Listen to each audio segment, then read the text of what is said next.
Hai Bunda semua, kita akan mendengarkan sebuah kisah tentang pengkhianatan paling berdarah di balik sumpah suci pernikahan dan perjuangan seorang anak yang menjadi tameng terakhir bagi nyawa ibunya. Tepat di bawah remang lampu lorong yang mencekam, dunia Arini runtuh menjadi abu saat ia mendengar suaminya sendiri, lelaki yang ia cintai sepenuh jiwa, sedang berbisik keji dengan ibu mertuanya untuk menyuntikkan maut ke tubuh ibu kandung Arini yang telah 13 tahun lumpuh tak berdaya. Namun, kengerian tak berhenti di sana.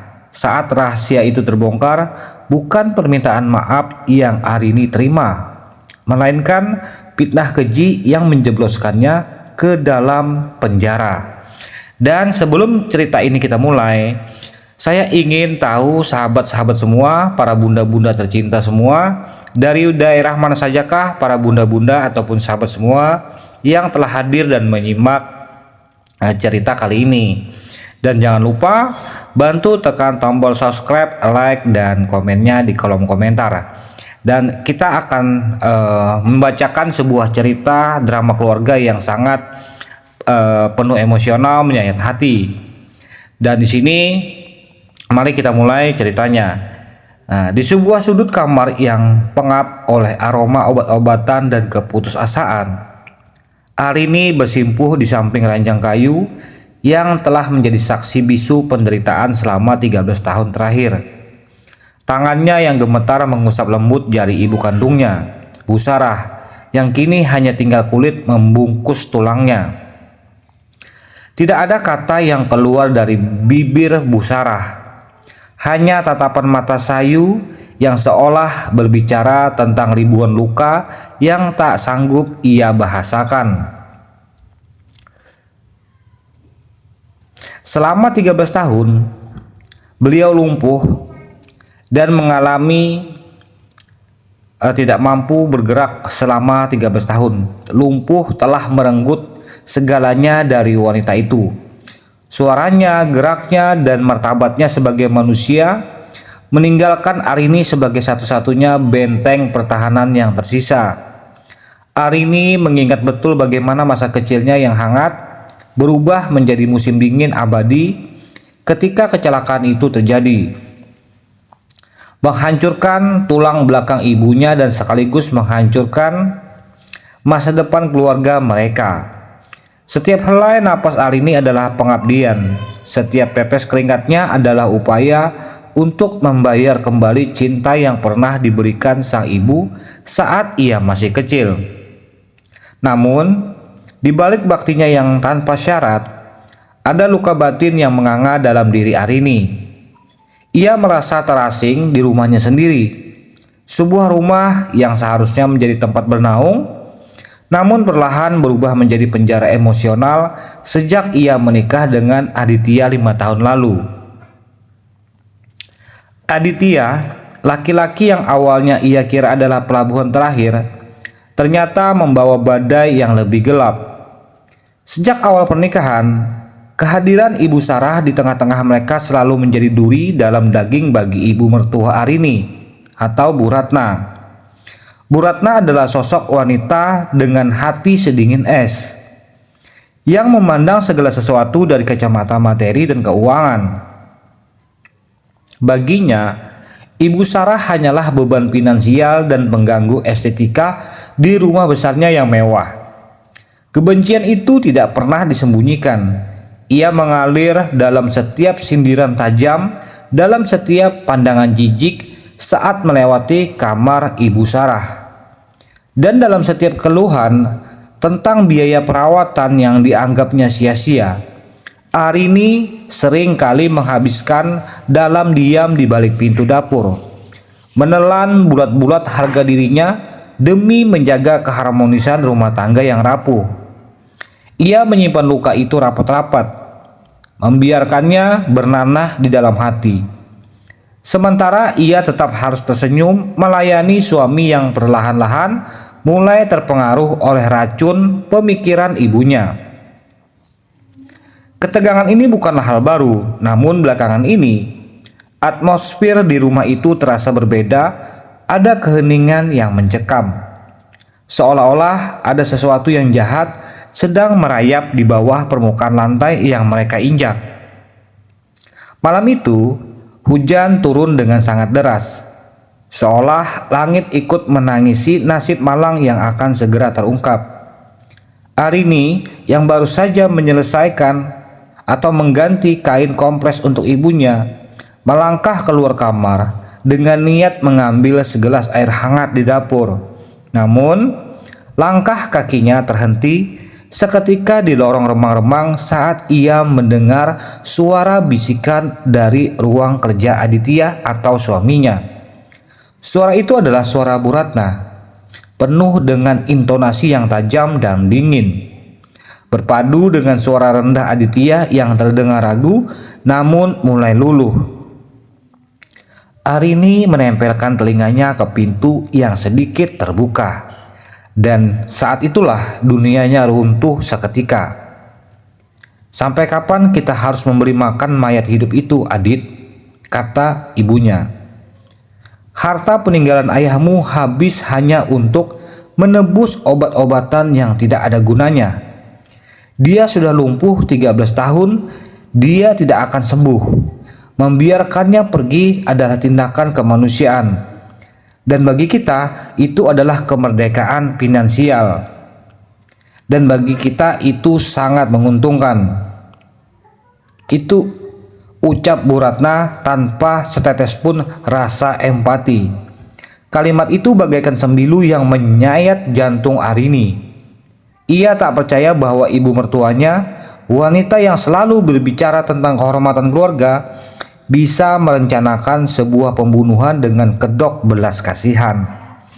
Lebih hancur lagi hati Arini ketika mendengar jawaban suaminya, si Aditya, laki-laki yang pernah berjanji akan menjaga Arini dan ibunya, justru bergumam pelan. "Tapi bagaimana caranya, Bu? Arini tidak akan pernah setuju. Dia menjaga ibunya seperti menjaga nyawanya sendiri." Bu Ratna tertawa kecil, sebuah tawa yang terdengar sangat mengerikan di tengah sunyi malam. "Arini itu lemah, kita hanya perlu sedikit dosis berlebih pada obat jantungnya malam ini saat dia sedang tidur," kata ibunya Aditya. "Tidak akan ada yang tahu, dokter akan menganggapnya sebagai gagal jantung biasa pada pasien yang kronis. Setelah beban itu hilang, kita bisa menjual rumah tua peninggalan keluargamu di desa dan hidup tanpa bayang-bayang bau obat lagi." Arini merasakan kakinya lemas, ia merosot ke lantai, menutup mulutnya dengan kedua tangan agar isak tangisnya tidak meledak. Pengkhianatan ini terlalu besar untuk ia tanggung sendirian. Suami yang ia cintai dan ibu mertua yang ia hormati ternyata sedang merancang skenario untuk menghabisi satu-satunya harta berharga yang ia miliki di dunia ini. Dalam kegelapan lorong itu, Arini merasa seperti berdiri di tepi jurang yang sangat dalam. Ingatannya kembali ke masa-masa di mana sang ibu masih bisa membelai rambutnya, membisikkan doa-doa sebelum tidur, dan mengajarinya tentang arti ketabahan. Kini wanita yang telah memberinya kehidupan itu dianggap sebagai sampah yang harus dibuang oleh orang-orang yang Arini anggap sebagai keluarga. Rasa takut yang amat sangat perlahan berubah menjadi kemarahan yang membara. Namun kemarahan itu bercampur dengan keputusasaan yang melumpuhkan. Ia ingin berteriak, ia ingin lari masuk ke dalam ruangan itu dan mencakar wajah mereka. Namun ia tahu ia tidak punya kekuatan fisik maupun posisi yang kuat di rumah itu. Ia hanyalah seorang istri yang tidak bekerja, yang segala kebutuhannya dipenuhi oleh suaminya Aditya. Posisi tawarnya nol, namun kasih sayangnya pada sang ibu adalah tak terhingga. Arini menyadari bahwa malam ini bukan lagi tentang menjaga kesopanan atau bakti kepada ibu mertua. Namun, kasih sayangnya pada sang ibu adalah tak terhingga. Arini menyadari bahwa malam ini bukan lagi tentang menjaga kesopanan atau bakti kepada mertuanya, melainkan tentang pertarungan hidup dan mati bagi ibunya. Ketakutan Arini mencapai puncaknya ketika ia tanpa sengaja menyenggol sebuah vas bunga di atas meja kecil di lorong saat ia mencoba bangkit untuk melarikan diri ke kamar ibunya. Suara gesekan vas itu memecahkan keheningan. "Siapa di sana?" suara Aditya menggelegar. Arini terpaku, jantungnya berdegup kencang hingga terasa menyakitkan di dadanya. Pintu ruang kerja terbuka lebar dan cahaya dari dalam ruangan menyinari wajah Arini yang pucat pasi dengan air mata yang masih mengalir deras. Bu Ratna sendiri di belakang Aditya, matanya yang tajam langsung menangkap ketakutan di wajah menantunya. Tidak ada rasa bersalah di wajah wanita itu, yang ada hanyalah kilatan ancaman. Arini menatap Aditya dengan tatapan penuh luka, berharap melihat sedikit saja penyesalan di mata suaminya. Namun yang ia temukan hanyalah kepanikan dan kekerasan yang mulai muncul karena rahasia gelap mereka telah terbongkar. Di saat itulah Arini menyadari bahwa konflik ini bukan lagi sekedar perselisihan rumah tangga biasa, melainkan awal dari sebuah tragedi yang akan menghancurkan segala yang tersisa dari hidupnya. "Kamu menguping, Arini?" tanya Bu Ratna dengan suara yang sangat rendah namun sangat mengancam. Arini mundur beberapa langkah, suaranya tercekat di tenggorokan. Kalian tega, dia ibuku, dia tidak mengganggu siapa-siapa," teriak Arini. Akhirnya suaranya pecah oleh tangisan yang tak lagi terbendung. Namun bukannya mereda, suaminya si Aditya justru melangkah maju dan mencengkram lengan Arini dengan sangat kuat, seolah ingin mematikan keberanian istrinya. "Diam kamu tidak tahu apa-apa tentang beban yang kami pikul," bentak sang suami atau si Aditya. Di tengah badai emosi itu, Arini melihat ke arah kamar ibunya yang tertutup rapat, menyadari bahwa mulai detik ini ia bukan hanya perawat bagi ibunya, melainkan perisai satu-satunya yang berdiri di antara nyawa sang ibu dan kekejaman orang-orang yang paling ia percayai. Konflik besar telah meletus dan luka lama yang selama ini ia simpan rapat-rapat kini terburai, memaksa Arini untuk memilih antara cinta, keselamatan, dan sebuah keadilan yang tampak mustahil untuk ia raih di rumah yang kini terasa seperti neraka. Cengkraman Aditya di lengan Arini terasa seperti panas yang membakar kulitnya. Namun, rasa sakit fisik itu tak sebanding dengan hancurnya berkeping-keping martabat dan kepercayaan yang selama ini ia bangun dengan darah dan air mata. Di bawah temaram lampu yang selasar yang berkedip, wajah Aditya yang biasanya lembut kini berubah menjadi topeng monster yang asing bagi Arini. Mata suaminya memerah, bukan karena tangisan, melainkan karena kepanikan seorang pengecut. Rahasia busuknya baru saja terbongkar. Arini terisak, dadanya sesak hingga ia merasakan oksigen di sekitarnya mendadak lenyap.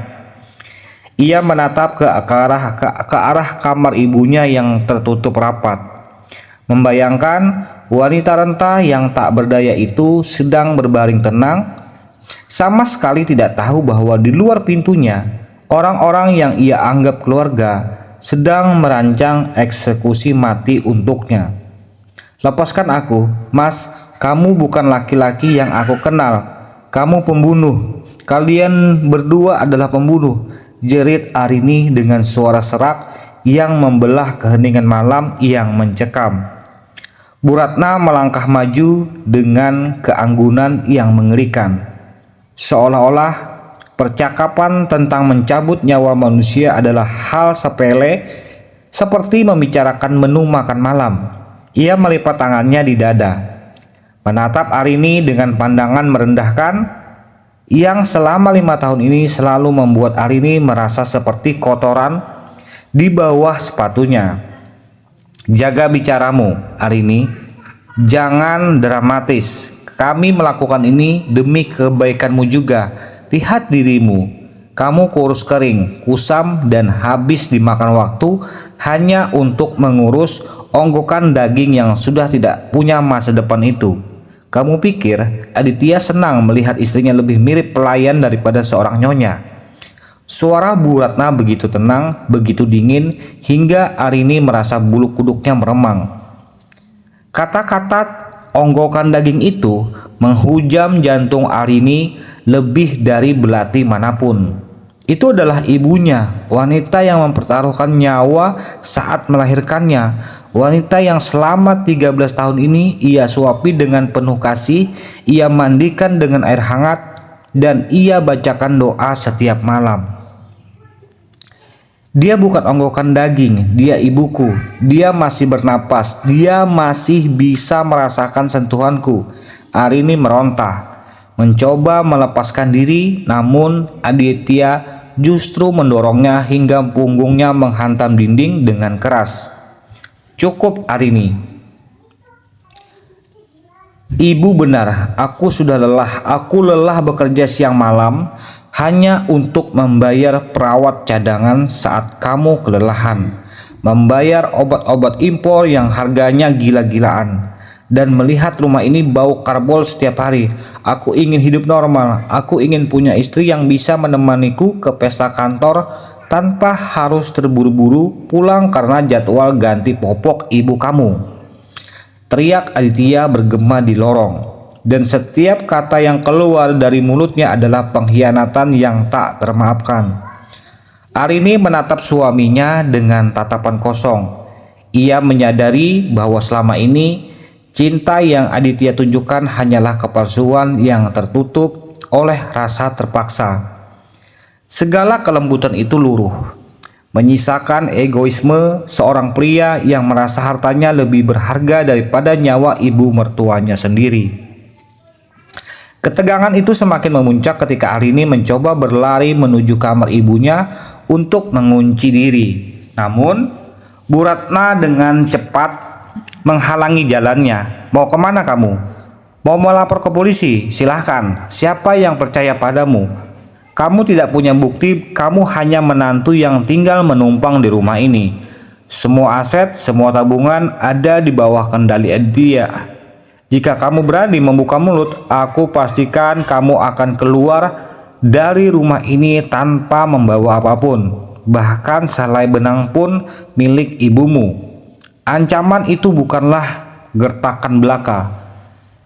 Arini tahu betapa liciknya ibu mertuanya. Selama ini Bu Ratna telah mengatur sedemikian rupa agar Arini bergantung sepenuhnya secara finansial, memutus akses komunikasinya dengan teman-teman lama, dan perlahan mengisolasinya dalam sangkar emas yang kini berubah menjadi kamp penyiksaan. Malam itu berubah menjadi interogasi yang menyakitkan. Arini dipaksa duduk di ruang tamu, sementara Aditya dan Bu Ratna berdiri mengitari dirinya seperti pemangsa yang mengepung mangsa yang terluka. Mereka mulai menekan mentalnya, mengatakan bahwa Arini adalah anak yang egois karena membiarkan ibunya menderita dalam kelumpuhan selama belasan tahun. Mereka memutarbalikkan logika, mengatakan bahwa kematian adalah hadiah terbaik bagi Bu Sarah. Pikirkan Arini, jika dia pergi, dia tidak akan sakit lagi, dan kamu bisa bebas. Kita bisa pindah ke apartemen baru di pusat kota.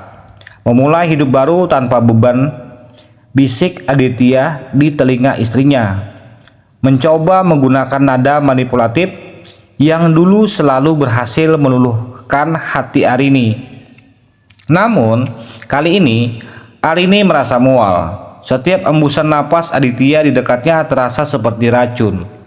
Ia melihat bayangan ibunya di cermin besar di ruang tamu.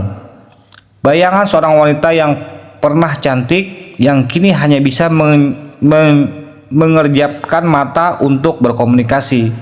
Arini bersumpah dalam hati, Meski ia harus kehilangan nyawanya sendiri, ia tidak akan membiarkan tangan-tangan kotor ini menyentuh ibunya. Namun, kekejaman Bu Ratna tidak berhenti di sana. Melihat Arini yang tetap keras kepala, Bu Ratna mengeluarkan sebuah map dari laci meja. Kamu lihat ini. Ini adalah catatan pengeluaran selama 5 tahun terakhir. Dan ini adalah surat pernyataan yang sudah ditandatangani oleh saksi-saksi palsu yang aku siapkan. Menyatakan bahwa kamu sering melakukan kekerasan pada ibumu sendiri karena frustasi mengurusnya. Jika kamu tidak setuju dengan rencana kami, atau jika kamu mencoba membawa ibumu keluar dari sini, aku akan melaporkanmu atas tuduhan penganiayaan orang tua dan penelantaran. Kamu akan membusuk di penjara hari ini, dan saat kamu di penjara, siapa yang akan menjaga ibumu? Kamu tahu sendiri apa yang akan aku lakukan padanya jika kamu tidak ada. Jadi di sini Ibu Aratna itu sudah merencanakan rencana yang sangat licik agar si Arini ini terjebak dalam permainan manipulatif dari ibu mertuanya. Arini ternganga, kejahatan ini begitu terencana, begitu sistematis. Ia merasa seperti dikubur hidup-hidup di dalam tanah yang dingin. Mertuanya yang telah menyiapkan jebakan maut yang membuat Arini tidak punya pilihan selain menyerah atau hancur. Isak tangis Arini pecah, meratap, memohon belas kasihan di bawah kaki Bu Ratna. Ibu, aku mohon jangan lakukan ini. Aku akan bekerja lebih keras, aku akan cari uang tambahan, aku tidak akan minta uang Aditya lagi untuk obat ibuku. Tolong biarkan dia hidup. Dia satu-satunya yang aku punya. Arini bersujud membasahi lantai dengan air matanya, menghancurkan sisa-sisa harga diri yang ia miliki. Namun, Bu Ratna hanya menendang pelan tangan Arini agar menjauh dari kakinya. Sudah terlambat untuk memohon.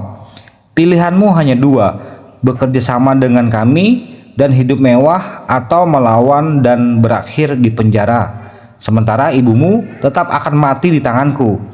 Aditya hanya berdiri diam, suaminya memalingkan wajah, tidak berani menatap mata istri yang sedang hancur lebur.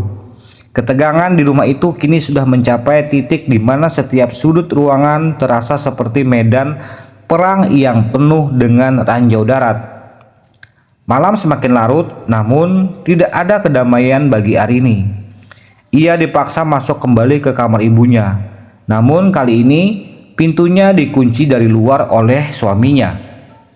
Arini menggedor-gedor pintu kayu itu hingga tangannya memar dan berdarah. Namun tidak ada jawaban.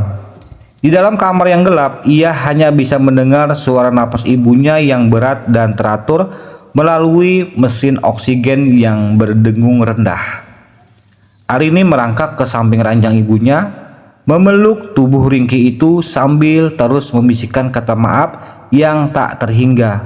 Maafkan Arini, Bu, maafkan Arini tidak bisa melindungimu dengan benar. Mereka mau menyakitimu.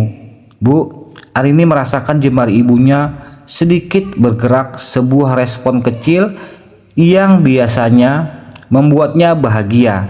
Namun kini justru membuatnya semakin menderita. Ia tahu bahwa di luar sana Aditya dan ibunya sedang menyiapkan dosis mematikan itu. Arini merasa sangat tidak berdaya, terkurung di dalam ruangan bersama target pembunuhan. Sementara para algojo menunggu saat yang tepat untuk mengeksekusi rencana mereka. Setiap detik terasa seperti jam berjalan lambat. Arini mencoba mencari cara untuk kabur, namun jendela kamar ibunya telah dipasangi teralis besi yang kuat sejak tahun lalu, yang saat itu Aditya katakan untuk keamanan. Namun kini Arini sadar itu adalah bagian dari rencana jangka panjang untuk mengurung mereka. Ia melihat ke arah ponselnya, namun sinyal di rumah itu mendadak hilang. Kemungkinan besar Aditya telah mematikan router wifi dan menyita kartu SIM cadangannya saat ia lengah tadi. Ia benar-benar terputus dari dunia luar. Dalam kegelapan itu, Arini melihat wajah ibunya yang tenang di bawah cahaya bulan yang menerobos celah gorden. Wajah yang penuh keriput itu tampak begitu suci di mata Arini. Ia teringat bagaimana ibunya dulu sering bernyanyi untuknya saat ia takut akan petir. Kini giliran Arini yang harus menjadi keberanian bagi ibunya, meskipun ia sendiri sedang gemetar hebat karena ketakutan. Hubungan yang dulu penuh dengan kepura-puraan kini telah berubah menjadi permusuhan terbuka yang penuh kebencian. Arini merasa bukan lagi seorang istri, melainkan seorang tawanan perang di rumah yang ia bangun dengan kasih sayang. Ia menyadari bahwa Aditya bukan lagi pelindungnya, melainkan ancaman terbesar bagi hidupnya. Luka batin yang selama ini ia simpan, luka karena selalu dipandang sebelah mata, luka karena selalu dianggap beban, kini meledak menjadi sebuah tekad untuk bertahan hidup. Namun, ia tahu ini baru permulaan dari badai yang lebih besar. Ia bisa merasakan bahwa besok pagi dunia yang ia kenal akan berubah selamanya, dan ia harus bersiap untuk menghadapi kenyataan yang paling pahit yang pernah dibayangkan oleh manusia. Dikhianati oleh cinta demi harta dan kenyamanan duniawi yang fana. Suasana semakin mencekam ketika menjelang subuh. Ia mendengar suara langkah kaki mendekat ke pintu. Kunci pintu berputar dengan suara klik yang memekakan telinga dan dalam kesunyian. Arini segera berdiri, memasang badan di depan ranjang ibunya, siap untuk mencakar siapapun yang masuk. Pintu terbuka perlahan, dan bayangan Aditya muncul di sana. Memegang sebuah nampan berisi segelas air dan beberapa butir obat. Waktunya minum obat untuk Ibu Arini, ucap Aditya dengan nada yang sangat datar, seolah-olah ia sedang menawarkan bantuan biasa. Namun mata Arini tertuju pada butiran obat yang jumlahnya tidak wajar. Tangannya mengepal, air matanya kering berganti dengan tatapan penuh kebencian yang sangat dalam. Disinilah kehancuran hubungan mereka benar-benar mencapai titik di mana tidak ada lagi jalan untuk kembali, dan nyawa seorang ibu berada di ujung tanduk, hanya terpisahkan oleh keberanian seorang anak yang sudah kehilangan segalanya. Arini berdiri tegak meski hanya kakinya gemetar hebat. Ia tahu jika obat itu melewati tenggorokan ibunya, maka berakhir sudah segalanya. Aditya melangkah masuk dengan langkah yang berat, namun matanya kosong, seolah jiwanya telah dicuri oleh bisikan ibunya yang berbisa. Di tangannya, nampan perak itu bergetar pelan. Denting gelas kaca yang beradu dengan logam terdengar seperti lonceng kematian di telinga Arini. Arini berdiri tegak di depan ranjang ibunya, merentangkan kedua tangannya lebar-lebar, menutupi tubuh ringkih Busarah yang masih terlelap dalam dunianya yang sunyi. Jangan melangkah 1 senti pun lagi, Mas. Aku bersumpah jika kamu menyentuh ibuku dengan obat itu, aku akan berteriak sampai seluruh tetangga di komplek ini bangun. Suara Arini bergetar namun penuh dengan ketegasan yang lahir dari keputusasaan yang paling dalam. Ia menatap suaminya, mencari sisa-sisa lelaki yang dulu meminangnya dengan janji suci di depan penghulu. Namun ia temukan hanyalah seorang asing yang tega menukar nyawa manusia dengan kenyamanan materi. Aditya berhenti, wajahnya mengeras. Arini, jangan konyol, ibu sudah terlalu lama menderita. Apa kamu tidak kasihan melihatnya hanya bisa berbaring seperti ini? Demi kebaikannya dan demi kebaikan kita, bentak Aditya, mencoba memvalidasi kejahatannya sendiri dengan topeng belas kasihan yang menjijikan. Saat itulah dari balik punggung Aditya muncul sosok Bu Ratna. Wanita tua itu masuk dengan langkah angkuh. Wajahnya menunjukkan ketidaksabaran yang luar biasa. Ia merebut gelas air itu dari tangan anaknya dan menatap Arini dengan kebencian yang murni. "Minggir Arini, kamu hanya anak bodoh yang tidak tahu terima kasih. Kami sudah memberimu makan, memberi ibumu atap untuk berteduh selama bertahun-tahun. Dan sekarang kamu mau menghalangi kami menyelesaikan masalah ini." Bu Ratna mendorong bahu Arini dengan kasar. Namun Arini tidak bergeming. Ia memeluk kaki ranjang ibunya menangis histeris. "Mas, tolong lihat aku. Ini aku, istrimu, dan itu Ibu Sarah, wanita yang dulu menyambutmu dengan tangan terbuka saat kamu melamarku. Bagaimana bisa kamu setega ini?" ratap Arini. Air matanya membasahi spray ranjang yang putih bersih. Namun Aditya justru memalingkan wajahnya, seolah-olah melihat penderitaan istrinya adalah beban yang terlalu berat untuk dipikul. Meski ia tetap membiarkan ibunya melakukan tindakan keji itu, di tengah kericuhan itu, mata Bu Sarah perlahan terbuka. Wanita lumpuh itu terbangun karena kebisingan, dan pemandangan yang menyambutnya adalah anak perempuannya yang sedang bersimpuh memohon nyawa di depan suami dan mertuanya sendiri. Arini melihat mata ibunya bergerak-gerak gelisah. Ada air mata yang mulai mengenang di sudut mata sayu Bu Sarah. Ibunya tahu, ibunya mendengar semuanya. Hati Arini hancur berkeping-keping melihat ibunya harus menyaksikan pengkhianatan ini dalam keadaan tidak bisa berbicara atau membela diri. "Ibu, maafkan Arini. Ibu jangan takut. Arini di sini," bisik Arini sambil mencoba meraih tangan ibunya. Namun Bu Ratna dengan cepat menjambak rambut Arini dan menariknya menjauh dari ranjang. Rasa sakit di kulit kepalanya tidak ada apa-apanya dibandingkan rasa sakit di jiwanya. "Cepat Adit, masukkan obatnya sekarang selagi dia membuka mulut," perintah Bu Ratna dengan nada yang sangat mengerikan. Dalam pergulatan yang kacau itu, Arini berhasil melepaskan diri dan menerjang ke arah nampan, memukul gelas itu hingga jatuh ke lantai dan pecah berkeping-keping. Air dan butiran obat yang mematikan itu berhamburan di atas karpet. Hening sejenak menyeliputi kamar itu. Hanya suara napas Arini yang memburu dan isak tangisnya yang tertahan. Kemarahan Bu Ratna meledak. Ia menampar pipi Arini dengan sangat keras hingga bibir Arini pecah dan mengeluarkan darah. "Dasar wanita jalang, kamu sudah menghancurkan kesempatan terakhir untuk mengakhiri ini dengan tenang," teriak Bu Ratna. Namun kegilaan belum berakhir. Bu Ratna memberikan kode kepada Aditya dan tanpa diduga, Aditya mengeluarkan sebuah suntikan kecil dari saku celananya. Sebuah rencana cadangan yang jauh lebih gelap. Arini terbelalak. Ia mencoba merangkak menuju pintu untuk mencari bantuan. Namun Aditya menangkap kakinya dan menyeretnya keluar dari kamar. Arini berteriak sekuat tenaga. Namun hujan deras di luar dan di dinding rumah yang kedap suara menelan semua suaranya.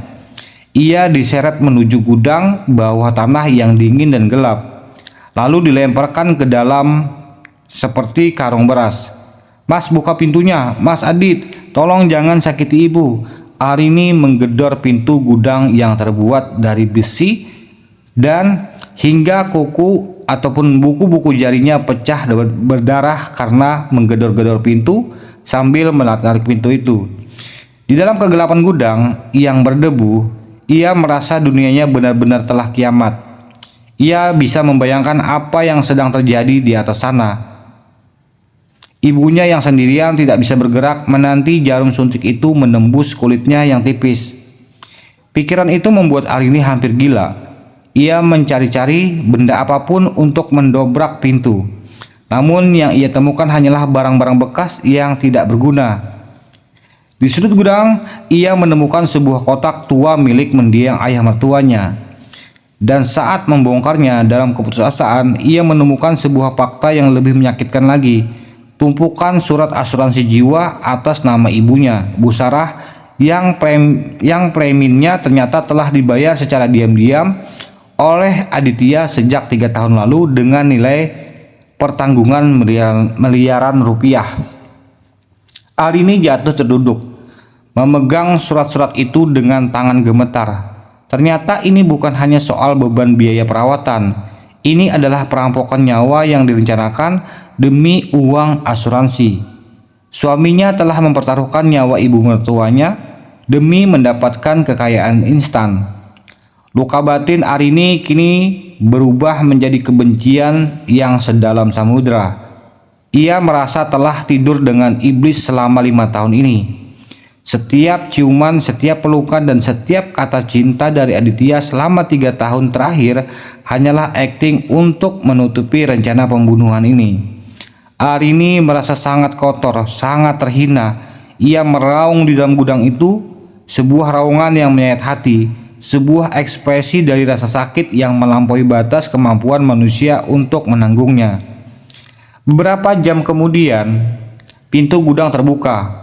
Cahaya lampu yang menyilaukan masuk dan Arini melihat Aditya berdiri di sana dengan wajah yang sangat pucat. "Sudah selesai, Arini. Ibu sudah tenang," ucap Aditya dengan nada yang sangat dingin. Hampir tanpa emosi, dunia seolah berhenti berputar bagi Arini. Ia tidak bisa merasakan kakinya lagi. Ibunya, wanita yang telah ia jaga selama 13 tahun dengan penuh cinta, kini telah tiada di tangan suaminya sendiri. Arini bangkit dengan sisa-sisa tenaganya. Ia tidak menangis lagi. Matanya merah padam, penuh dengan dendam. "Kamu pembunuh, Aditya. Kamu dan ibumu akan membusuk di neraka," desis Arini. Namun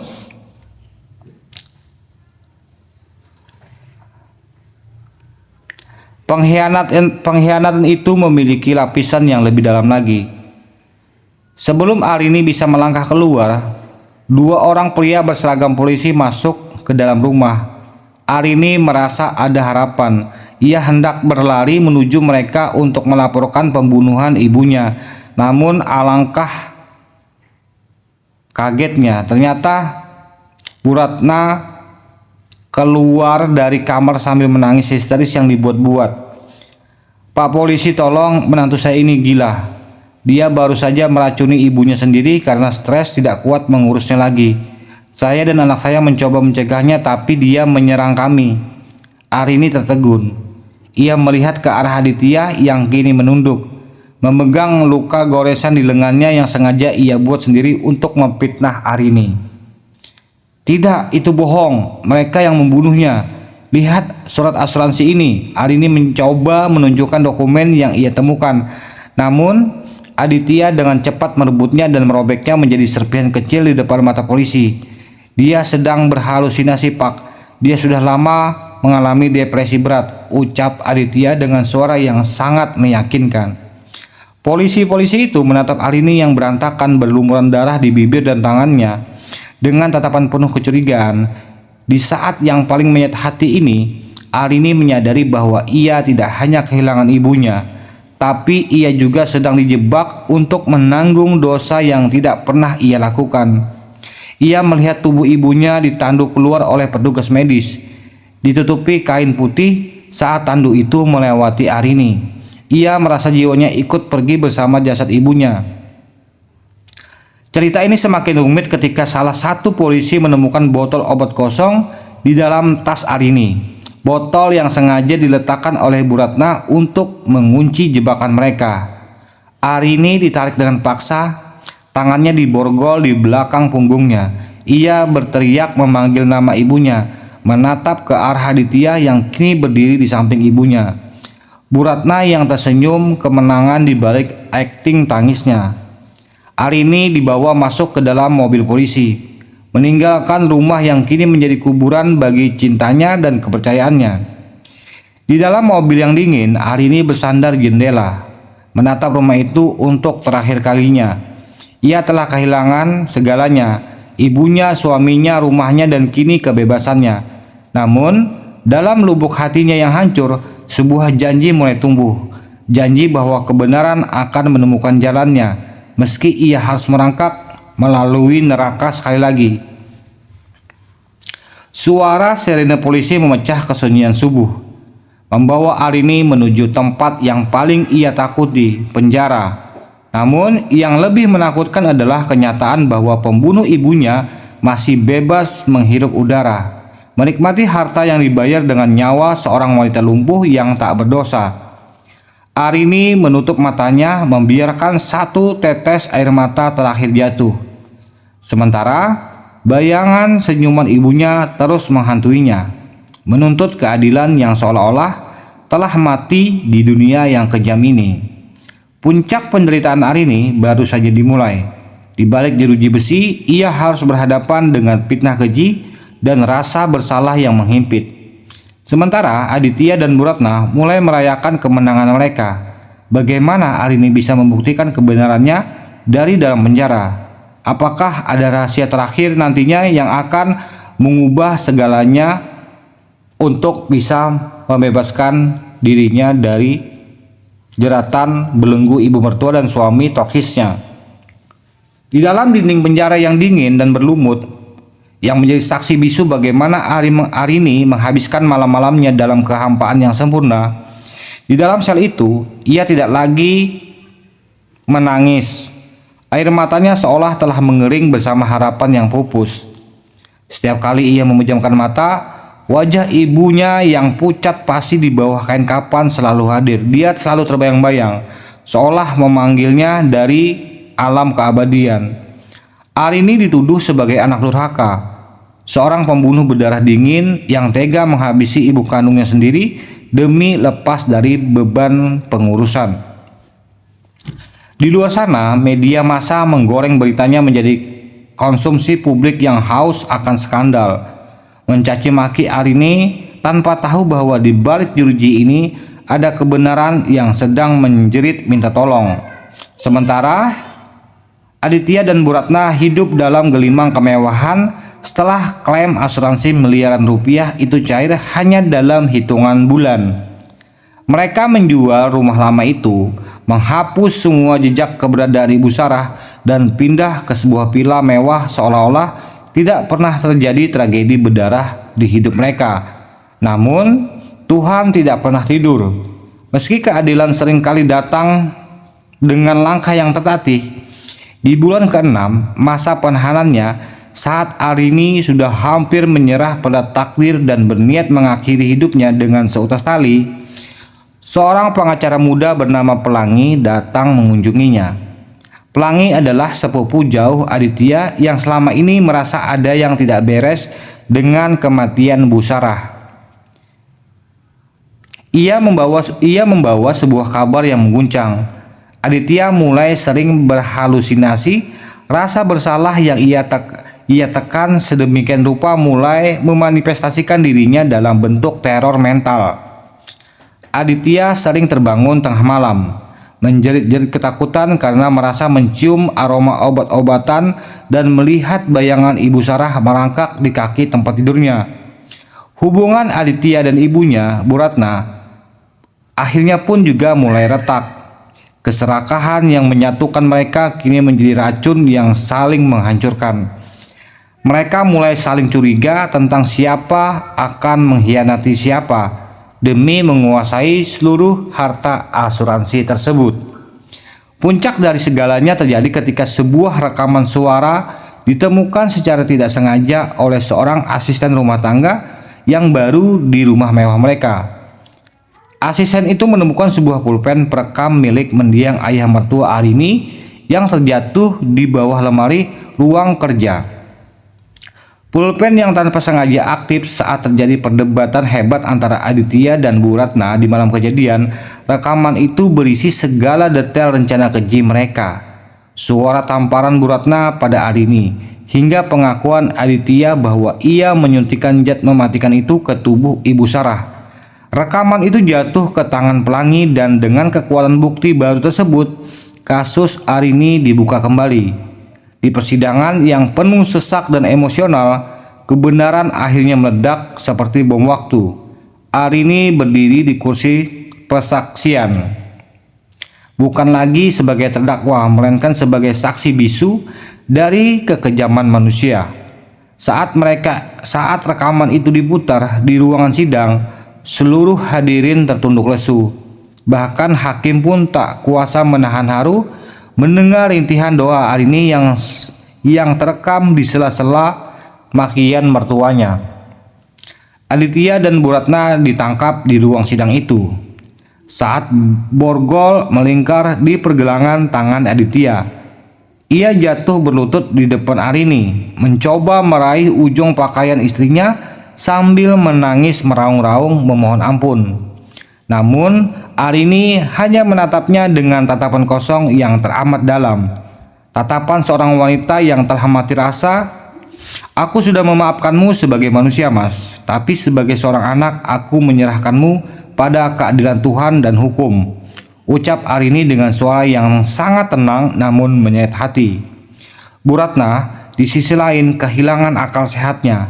Ia berteriak-teriak histeris, menyalahkan anaknya, menyalahkan kemiskinan dan menyalahkan dunia, hingga ia harus diseret keluar oleh petugas keamanan. Arini dinyatakan bebas murni, namun kebebasan itu terasa hambar. Ia keluar dari penjara hanya untuk mendapati bahwa ia tidak punya tempat untuk pulang, karena rumah kenangannya telah rata dengan tanah. Langkah Arini membawanya ke makam ibunya di sore yang mendung.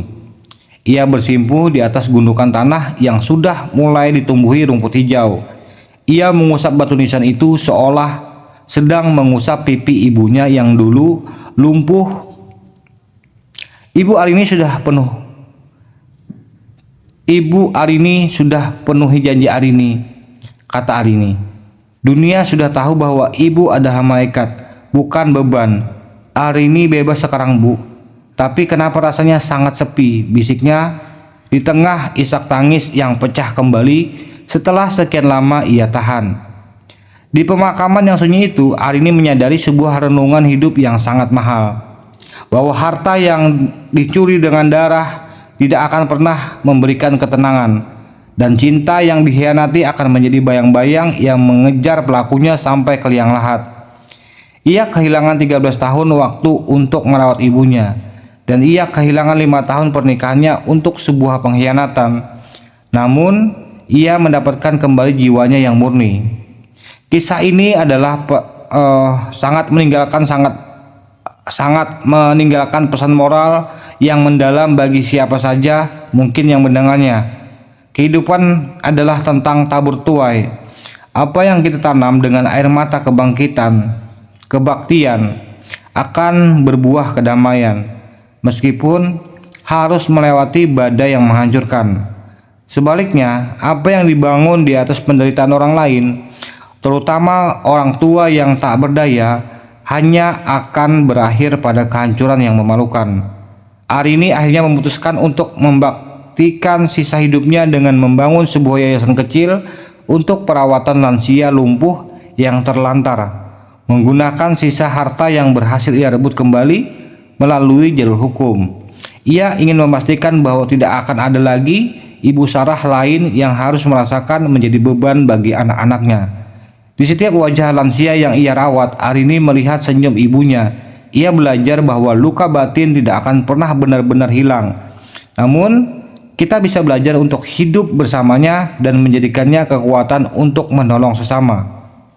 Di akhir perjalanan panjang yang menyayat hati ini, Arini berdiri di balkon yayasannya, menatap matahari terbenam dengan perasaan tenang yang baru. Ia tahu di suatu tempat di sana ibunya sedang tersenyum bangga melihat putri kecilnya telah tumbuh menjadi wanita yang luar biasa tangguh. Bahwa kesetiaan pada nilai-nilai kemanusiaan dan bakti pada orang tua adalah kekayaan yang paling hakiki, yang tidak bisa dibeli dengan uang asuransi manapun atau kemewahan villa manapun. Hidup mungkin telah mengambil segalanya darinya, namun hidup juga memberinya kebijaksanaan untuk memahami bahwa kebenaran mungkin sering kali terlambat datang, tapi ia tidak pernah lupa jalan untuk pulang ke pelukan mereka yang jujur. Arini menarik napas dalam-dalam, menghirup udara kebebasan yang sesungguhnya. Kebebasan dari rasa benci, kebebasan dari rasa bersalah, dan kebebasan untuk mencintai dirinya sendiri kembali setelah sekian lama hancur berkeping-keping. Wahai sahabat-sahabat semua, para bunda-bunda tercinta, terima kasih telah menyimak kisah hari ini dalam video kali ini hingga titik akhir. Semoga dari kisah ini bunda-bunda semua, sahabat-sahabat semua bisa memetik sedikit perenungan ataupun mendapat pesan-pesan moral bagaimana konflik keluarga bisa terjadi ketika rasa kebencian ataupun haus akan harta kekayaan materi dunia itu bisa membutakan segalanya. Dan apalagi dengan tekanan-tekanan, ketidaksabaran merawat seorang yang sakit ataupun besan ataupun mertua sendiri, di mana di sini semakin menjadi pemicu tindak kejahatan yang mereka lakukan kepada orang terdekat sendiri. Nah, ini semuanya kembali kepada kesadaran masing-masing ataupun kekuatan mental masing-masing.